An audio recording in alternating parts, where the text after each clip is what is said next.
अब इस अन्नपूर्णा मुहिम के तहत एक बात कही जाती है कि भाई ये संत रामपाल जी के भगत, उनकी कमेटी। तो पहली बात तो आप इन नालायकों को संत रामपाल जी के भगत की संज्ञा देकर मत बोला करो। संत रामपाल जी की कोई कमेटी नहीं है। संत रामपाल जी का सच्चा भगत वो है जो उनकी मर्यादाओं में रहकर, उनके वचन पर चलकर, जो उनके द्वारा बताई गई भक्ति करता है, जो उनकी शिक्षाओं पर चलता है, वो उनका शिष्य है। बाकी सब ये बकवादी लोग हैं। ये मान बढ़ाई और चौधर का खेल है सारा का सारा। तो बहुत सारे सवाल करते हैं लोग कि भाई इतने मोटर, इतनी पाइप दी जा रही है, ऐसे ऐसे मकान बनाए जा रहे हैं, और ये पैसा कहां से आता है, धन कहां से आता है भाई। अब हकीकत तो किसी को पता नहीं है। और ये नालायक संत रामपाल जी के परिवार वाले, ये बड़े बड़े भगत, ये कह देते हैं कि भैया संत रामपाल जी ऐसे है वैसे है, ये माया तो ऊपर से बरसती है। अरे श्री कृष्ण जी ने तो पता नहीं कितने पहर माया बरसाई थी, यहाँ तो 24 घंटे संत रामपाल जी माया बरसा रहे हैं। ये परमपिता परमात्मा है, कुछ भी कर सकते हैं, डिमका फला पता नहीं क्या क्या। और आम व्यक्ति इस बात को स्वीकार कर लेता है क्योंकि उनको हकीकत का नहीं पता, सच्चाई का नहीं पता। इस हरियाणा की डॉक्टर सिक्किम बहन ने भी अपने वीडियो में कहा था कि ये कहीं से नहीं आंदा, ये कहीं से नहीं आंदा। ये बेचारी नादान संगत को चूस चूस के संत जी के नाम की आड़ में, उनके आदेश की आड़ में, इस नादान संगत को दान धर्म के नाम पर आम की तरह चूसा जा रहा है। और अपनी मान बढ़ाई और चौधर के चक्कर में, पब्लिसिटी के चक्कर में, राजनीति में आने के चक्कर में ये उनका परिवार ये इस प्रकार की घटिया मुहिम चला रहा है। अब भाई और बहनों विचार करो, ये काम थे सरकार के, विधायकों के, सरपंचों के। और हरियाणा में क्या आज से पहले बाढ़ नहीं आई क्या? अरे हरियाणा में तो लगभग हर साल 2 साल में बाढ़ आई जाती है भाई। संत रामपाल जी तो 1994 से ये नाम दे रहे हैं, ज्ञान दे रहे हैं, और 1994 से वर्तमान 2025 तक तो भाई कोई 10 बार बाढ़ हो चुकी होगी हरियाणा में, 10 बार। आज से पहले तो संत रामपाल जी ने किसी को मोटर नहीं दी, किसी को पाइप नहीं दिए। क्या पहले भगवान नहीं थे क्या? पहले उनके पास में शक्ति नहीं थी या कोई पावर नहीं थी? लेकिन ये मार्ग सतगुरु रामपाल जी का इस प्रकार का नहीं है। सतगुरु रामपाल जी देते हैं दुनिया को, किस्मत से ज्यादा देते हैं, भाग्य से ज्यादा देते हैं, लेकिन उनके द्वारा देने का तरीका अलग है। और तरीका है कि सबसे पहले उनके ज्ञान को सुनो, समझो, फिर उनकी शरण में आओ, वो जो भक्ति बताते हैं उस भक्ति को करो मर्यादा में रह के, फिर ऑटोमेटिक तुम्हें लाभ मिलेंगे, ऑटोमेटिक तुम्हें लाभ मिलेंगे। जिस प्रकार बच्चा स्कूल जाएगा, पढ़ाई करेगा, फिर नौकरी लगेगा, फिर नौकरी लगेगा, और फिर जो कार्य है उसको सरकार देती है, जब कार्य ईमानदारी के साथ में करेगा तो ऑटोमेटिक हर महीने उसके अकाउंट में पैसे आएंगे। तो इस प्रकार संत रामपाल जी का एक सिस्टम है। वो इस प्रकार से मोटर पाइप नहीं देते, दुनिया नहीं बिगाड़ते, सरकारों को नहीं बिगाड़ते। अब इसमें क्या होगा, ये गांव के सरपंच, अब इनके पास में तो करोड़ों का आता है बजट, विधायक करोड़ों का बजट है। अब ये विधायक सरपंच तो भाई उनकी जय जयकार करेंगे, उनकी कमेटी की जय जयकार ही करेंगे, उनका स्वागत ही करेंगे, उनकी फोटो का, उनके परिवार की जय जयकार करेंगे। क्योंकि अब क्या होगा, अब क्या होगा, गांव का पानी निकल गया, मोटर पाइप आ गई, और मोटर पाइप भी इन आश्रम वालों ने वहीं छोड़ दी गांव में कि रखो, अगली बार बाढ़ आए तो फिर काम में ले लेना। अब ये क्या करेंगे ये बड़े बड़े लोग, ये प्रशासनिक, सरपंच है, विधायक है, और कोई है। अब ये गवर्नमेंट के बजट में दिखा देंगे, साहब मैंने मेरे गांव की रक्षा के लिए जब बाढ़ आई तो 50 लाख का सामान लाया मैं, इतने के मोटर आए, इतने के पाइप आए। अब भैया वो ऊपर से जो अधिकारी आएंगे ना, वो संत रामपाल जी के आश्रम में जाकर पूछ के नहीं आएंगे कि वो मोटर पाइप आपने दी थी या सरपंच जी लेके आए थे। तो ये सरपंच, ये संत रामपाल जी के भगत तो दुनिया के कर्म बिगाड़ने में लगे हुए हैं, कर्म फोड़ने में, सरकार का सिस्टम बिगाड़ने में लगे हुए हैं। तो इस प्रकार की कोई भी मुहिम संत जी की तरफ से नहीं है, ये सारी बकवादें हैं, ये सारा का सारा राजनीतिक झोल है। तो कहते हैं कि साहब ये इतना पैसा कहां से आता है, ये माया कहां से बरस रही है। तो हकीकत आपको हम बताएंगे माया कहां से बरस रही है।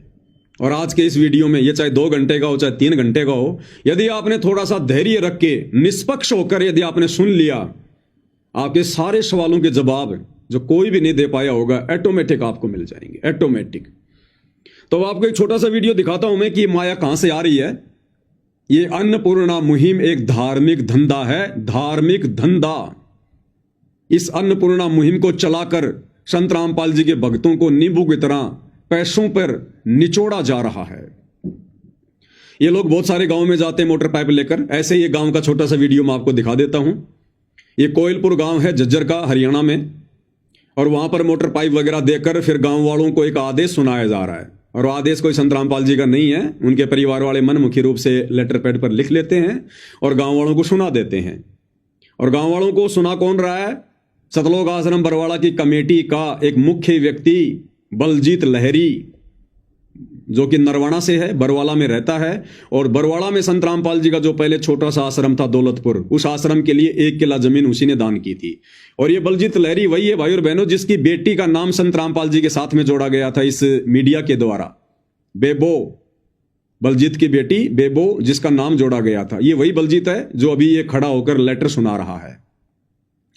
और इस लेटर में ये क्या सुना रहा है, यही से क्लियर हो जाएगा कि ये माया कहां से आ रही है, ये पैसा कहां से आ रहा है। वो कह रहा कि हमने आपके गांव का ड्रोन से वीडियो बना लिया है। एक वीडियो हमने पहले बना लिया था, आज हमने नया वीडियो बना लिया।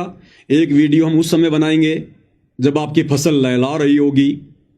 फिर ये सारे वीडियो हम हमारे आश्रमों में जो समागम होते हैं वहां पर हम उसको जो है प्रोजेक्टर पर चलाएंगे, बड़ी स्क्रीन पर चलाएंगे।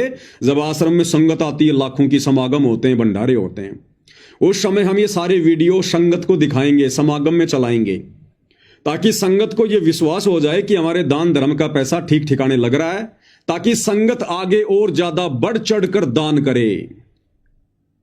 टोटल धार्मिक धंधा है ये, धार्मिक धंधा। तो अभी आपको उस बलजीत लहरी का एक छोटा सा वीडियो दिखा रहा हूं, ध्यान से देख लेना भाई और बहनों, बिना परमाणु के यहां कोई बात नहीं होती है, तो देखिएगा आप ध्यान से।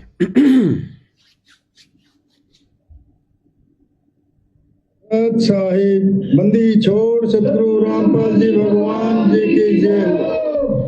ग्राम पंचायत कोलपुर जिला झज्जर के सभी ग्रामवासियों से जगत गुरु संत रामपाल जी महाराज जी का विशेष निवेदन है और हमारे लिए सख्त आदेश है। सभी ग्रामवासी कृपया ध्यान से सुने।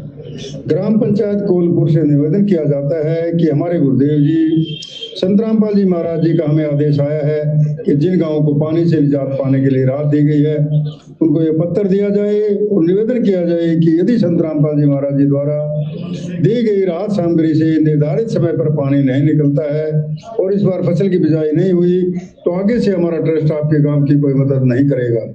यदि आपको आवश्यकता लगती है तो आप संत रामपाल जी महाराज जी से प्रार्थना करके और भी आवश्यक सामान ले सकते हैं। गुरुदेव जी ने कहा है कि सामान चाहे कितना भी लगे लेकिन गांव से पानी निकलना चाहिए।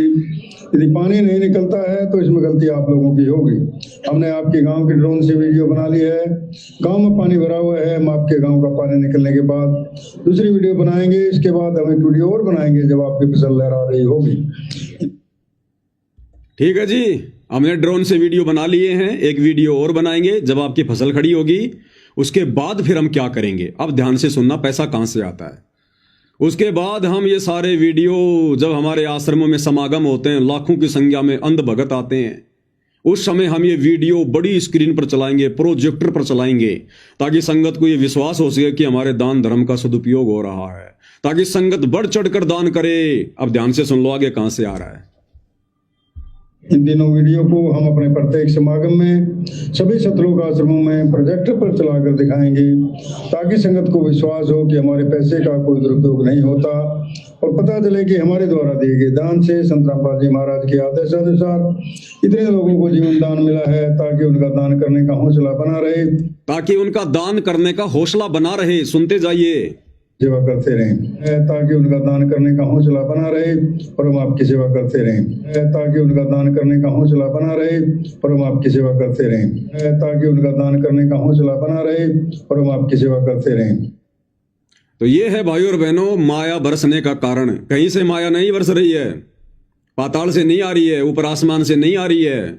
दुनिया को केवल मूर्ख बनाया जा रहा है। हकीकत थोड़ी बताएंगे आश्रम वाले, ये भगत थोड़ी है जो तुम्हें हकीकत बताएंगे, फिर इनका धार्मिक धंधा ना चौपट हो जाएगा ऐसे। तो संगत को मूर्ख बना रहे हैं, इधर सरकार को निकम्मी बना रहे हैं, सरकारी कार्य खुद करके।